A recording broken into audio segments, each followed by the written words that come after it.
திராவிட அரசியலும் 2.0 ஒருத்தர் இறக்குவோம் அப்படின்னு இறக்குறாங்க. அதுவும் இன்னைக்கு வெட்ட வெளிச்சமாக தெரிஞ்சு போச்சு. பெரியாரை பற்றி நீங்கள் தமிழ்நாட்டில் இருக்க எல்லா கட்சியும் பாஜக தவிர கண்டனம் தெரிவிச்சிருச்சு. விஜய் என்னுடைய கொள்கை தலைவர் இது வரைக்கும் என்ன பேசியிருக்கிறாரு? அவர் ஊதவே வேணாம், நீ யாரும் தெரிஞ்சு போச்சுங்கிற கதையாக தான் நான் இப்போ இன்னைக்கு வரைக்கும் பேசலை. விஜய் உன்னுடைய கொள்கை தலைவரை பற்றி பேசிட்டு இருக்கிறாரு. அது தப்புன்னு அகில இந்திய ஊடகங்களே, இன்டர்நேஷனல் லெவல் ஊடகங்களே எடுத்து போட்டாங்க. தப்பான ஒரு விஷயத்தை தொடர்ந்து பேசிக்கிட்டு இருக்கிறாரு. இது தண்டிக்கக்கூடியது ஊடகங்கள் எடுத்து போடுறாங்க. பெரிய பெரிய நிறுவனங்கள், செய்தி நிறுவனங்கள் எடுத்து போடுறாங்க. தமிழ்நாட்டில் இருக்கக்கூடிய எல்லா கட்சியும் கண்டிக்குது.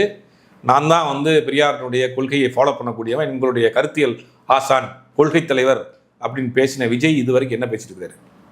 அப்போ விஜயினுடைய அரசியல் என்னங்கிறது புரிஞ்சு போச்சு. பெரியாரை தூக்கி பேசினா பெரியாரை ஒரு லேபிளாக மட்டும் பயன்படுத்தணும்னு நினைச்சார். உண்மையிலேயே பெரியாருடைய சித்தாந்தங்களை அவருக்கு உள்வாங்கியோ அவர் ஆக்கப்பூர்வமாக உணர்வுபூர்வமாலும் பேசுறாரு. பெரியாரே ஒரு லேபிளாக பயன்படுத்தணும்னு நினைச்சாரு. அது இப்போ வெட்ட வெளிச்சமாக தெரிஞ்சு போச்சு விஜயினுடைய அரசியல். சீமானுடைய அரசியல் என்னங்கிறது அது எல்லாருக்கும் தெரிஞ்ச விஷயம் தான். நம்ம பேச வேண்டாம், நிறையா பேசிட்டாங்க.